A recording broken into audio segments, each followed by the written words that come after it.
ቅድስት መሀሌትን አዋረደቻት። መሀሌት መድኃኒት በጥብጣ ለምሳሌ ልትሰጣት ስትል እጅ ከፍንጅ ያዘቻት።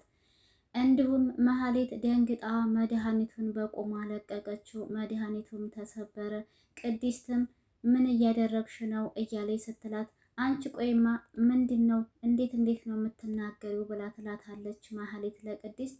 ቅድስትም ምሳሌን ልትገያት ነው አይደለ? ቆይማ ይቺ ምስኪን ልጅ ምን አደረገችሽ በማለት ትላታለች።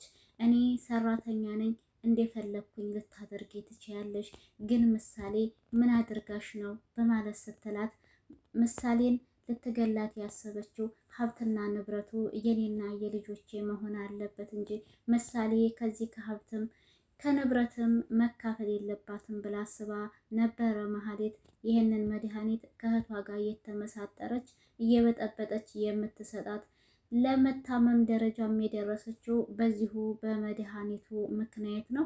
ምግብ በምትበላ ሰዓትም እየመረዘችባት ነበረ ማለት ነው። ምሳሌ የታመመችው ለዛ ነው። አባቷ ግን በጣም እየተጨናነቀ ነው ያለው። እንዲሁም ቅድስትና መሀሌት አሁንም በጭቅጭቅ ላይ ናቸው። ቅድስትም መሀሌትን እኔ ሰራተኛ በሆንም ሰው መሆኔን አትርሺ፣ ምናልባችም አንቺ ያለሽበት ደረጃ ላይ ልሆን እችላለሁ በማለት ስትላት መሀሌትም ቅድስትን አንቺ ሰው አይደለሽም፣ ከሰው በታች ነሽ፣ ምን አባሽም አታመጭም በማለት ራሷን ትኮረኩማታለች ማለት ነው በኩርኩም። ግን ቅድስቴ አሁንም ቢሆን አልተመለሰችላትም። መሀሌት ቅድስትን አሁን ከዚህ ቤት ውጭልኝ በማለት ስትላት አልወጣም፣ ባለፈው ደግሞ ከኤፍራታ ጋር ስታወሩ የነበረውን ሁሉንም ነገር ሰምቻለሁ በማለት ትላታለች። መሀሌትም ምን አባሽ ነው የሰማሽው ብላ ስትላት ቅድስት ምሳሌን ልትገሊያት እንደሆነ እያለች ስትል አባቷ የምሳሌ አባት ከውጭ እየገባ ነበርና ይህንን ነገር ጭቅጭቃቸውን ይሰማል። ማመን አቃተው፣ በቆሙ ወደቀ። ቅድስትም መሀሌት ምን አባሽ ነው የሰማሽው? አሁን ከዚህ ቤት ለቀሽ ውጪ በምትላት ሰዓት ቅድስት እኔ ህይወቴን ለማትረፍ ልወጣ እችላለሁ፣ ግን ምሳሌን ለማዳን ደግሞ ለብሩክ ሁሉንም ነገር እነግረዋለሁ በማለት ለመሀሌት ማስጠንቀቂያ ትሰጣታለች።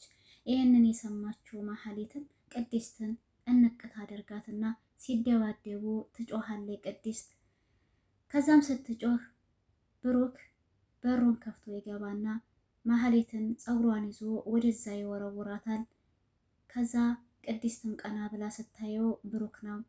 አንቺ ውጪ ይላታል። ከመኝታ ክላሳቸው ትወጣለች ቅድስት። መሀሌትም ቀና ትልና አንተ ውሻ ትለዋለች ብሩክን። ሰላም ሰላም፣ ውድና የተከበራችሁ የቻናሌ ቤተሰቦች እንዴት ናችሁልኝ? ሰላም ናችሁ ወይ? እኔ በጣም ሰላም ነኝ አልሐምዱሊላህ። እንዴት ተለመደው ወደ ቻናሌ በአዲስ ቪዲዮ ተከስቻለሁ። የእንጀራ ልጇን የምትመርዘው ጨካኝ ሴት ምሳሌ ከሚለው ድራማ አንዳንድ ነገር የምንል ይሆናል። ቆይታችሁ ከኔ ጋር ይሁን ማሮቼ። ከተደባደቡ በኋላ ከተለያዩ በኋላም ሳሎን ላይ ቁጭ አድርጋቸውና የምሳሌ አባት መሀሌትን ምን ነበረ ስታወሩ የሰማሁትኝ ብሎ ይጠይቃቸዋል ቅድስትና መሀሌትን። መሀሌት ዝም ትላለች። መሀሌት ብሎ ይላታል። እንዲህ በቃ ስንጨቃጨቅ ነበረ፣ ይህን የሰማኸው ሌላ ምን ትሰማለህ ብላ ትለዋለች መሀሌት ማለት ነው። ብሩኬም መሀሌትን ምሳሌ ላይ ምንድን ነው ያሰብሽው ብሎ ይላታል። መሀሌትም ኧረ ተው ብሩኬ ተው፣ እንደዚህ አትናገር፣ እኔ ስላልወለድኳት ነው አይደል? በወልዳትማ በጭራሽ እንደዚህ ብለህ አትለኝም በማለት ተው እንደዚህ አትናገር ትለዋለች። ከዛ ብሩኬ አላስቻለውም እና ቆይ ግን ምሳሌ ላይ እንዴት አስችሎሽ ነው እንደዚህ አይነት ነገር ማሰብ እየቻልሽው ብሎ ይላታል። ይህንን በሚላትም ሰዓት ምንም አይነት መልስ የላትም እና መሀሌት ዝም ትላለች። ብሩኬም አላስቻለውም እና ቅድስትን ይጠይቃታል። ምንድን ነበረ ስትጨቃጨቁ የነበረው በማለት ሲጠይቃት ቅድስትም አይ ትላለች።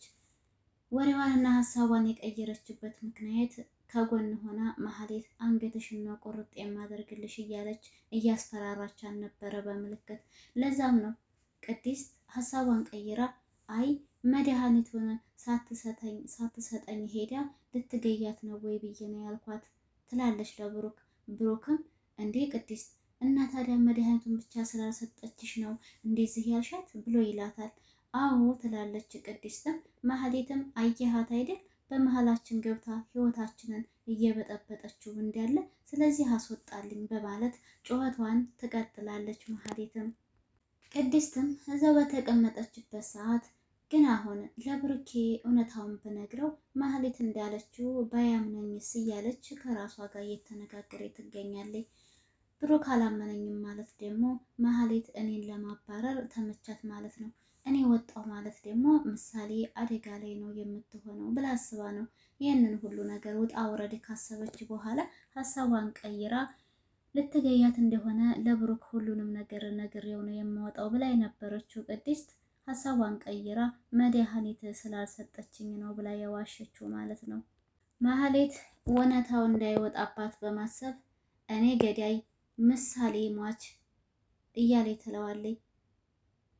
ብሩክም እኔ እኮ በጆሮዬ ነው የሰማሁሽ ብሎ ሲላት ማህሌት ብትሰማም ጆሮህን መጠራጠር ነበረብህ በማለት ስትለው ነው ብሩክ ወደ ቅድስት ጥያቄውን ያቀረበው።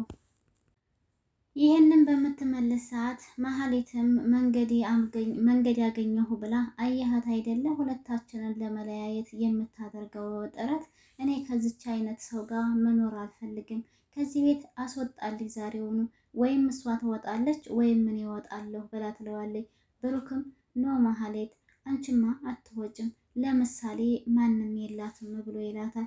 እና ታዲያ እኔ ልውጣላችሁ ወይ በማለት ስትጠይቀው ቅድስትም እንድትወጣ አይፈልግም፣ ማህሌትም እንድትሄድ አይፈልግም ማለት ነው ብሩክ።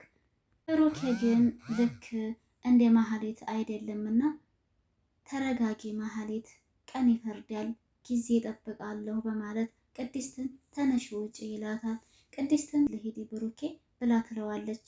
ከዛ እሱም ወይ ወደ መኝታ ክላስሽ ሂጂ ወይም ደግሞ ወደ ኪችን ሂጂ በማለት ይላታል። ቅድስትም ይሄንን ስትሰማ ተነስታ ካጠገባቸው ትሄዳለች። ቅድስትም ከሄደች በኋላ ማህሌት ለብሩክ አሃ ከኔ እሷ በለጠችብህ ማለት ነው ብላ ስትለው ብሩክ እባክሽን ማህሌት አሁን ጊዜው አይደለም ብሎ ይላታል። እሷም ለነገሩ ችግር የለውም በማለት ትለዋለች። ብሩኬ አሁን ላይ እያሳሰበውና እያስጨነቀው ያለው የምላሴ ህመም ነው እንጂ የሌላ የምንም የሚያሳስበው ነገር የለም። ማህሌት ደግሞ ግቧ ምሳሌ እንዳትድን ስለሆነ ምሳሌን ለመግደል ነው አሳቧና ጥረቷ። የታመመችውን በሷ ምክንያት ስለሆነ አሁን ደግሞ እንድትድን አትፈልግም፣ እንድትሞት ስለምትፈልግ ነው ማለት ነው የሁሉ ጥረትና ይሄ ሁሉ መድኃኒት መሰብሰብ ለትንሽዬ ልጅ አይገርም። ብሩክም ለምሳሌ ማሳከሚያ ብሎ ቤታቸውን ሊሸጠው እንደሆነ እቅድ ያቅዷል። ለማህሌትም ቤቱ ሰሞኑን ታድሶ ሲያበቃ ይሸጣል እያለ ይላታል። አሁን ለጊዜው ተከራይተው ሌላ ቤት ውስጥ ሊገቡ ነው ማለት ነው። ወይ ምሳሌ ወይ ማህሌት ምሳሌን እዚህ ደረጃ እንድትደርስ ያደረገቻት በእሷ ምክንያት ነው። እሷ የተመረዘ ምግብ ባትሰጣት ኖሮ ምሳሌ ዛሬ ላይ ጤነኛ የሆነች ልጅ ነበረ የምትሆነው። ግን ምን ይደረጋል የገንዘብ ጉዳይ ሆነና ልጅቷ በህይወት እንድትኖር አልፈቀደችላትም ማህሌት። አሁንም ቢሆን ጥረቷ መድኃኒቱን ሰታ ቶሎ ብላ መግደል ነው።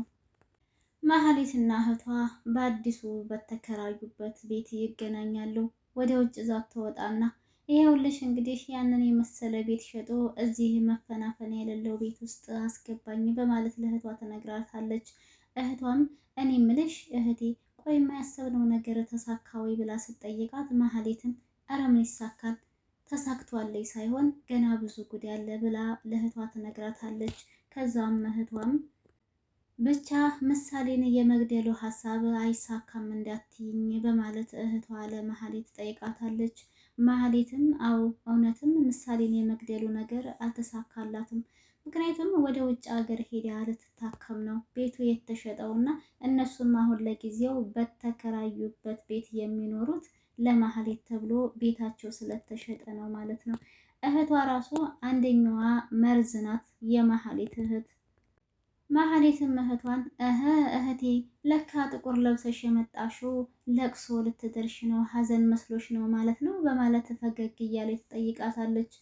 እህቷም ለማህሌት እና ታዲያ አይሳካም እያልሽኝ ነው ብላ ትጠይቃታለች። መሀሌትም ተሳክቷል ይሳካል ሳይሆን ገና ብዙ ጉድ ያለ እያለች እየደጋገመ ትነግራታለች።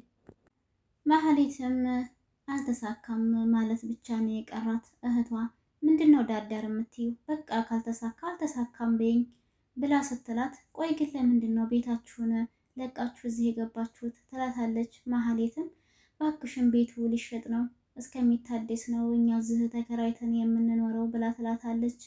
እና ታዲያ ምሳሌን የመግደሉ ነገር አይሳካም ማለት ነው እያለች አሁንም በተደጋጋሚ ስለ ምሳሌ ነው የምትጠይቀው የማህሌት እህት። እንግዲህ ያው ሀብት ታገኘች ለሷም ታካፍላታለች ይመስለኛል። ምሳሌ አንድ ፍርዬ ልጅ ይሄ ሁሉ ነገር ዛቻና ይሄ ሁሉ መተናኮል ለምን አስፈለገ?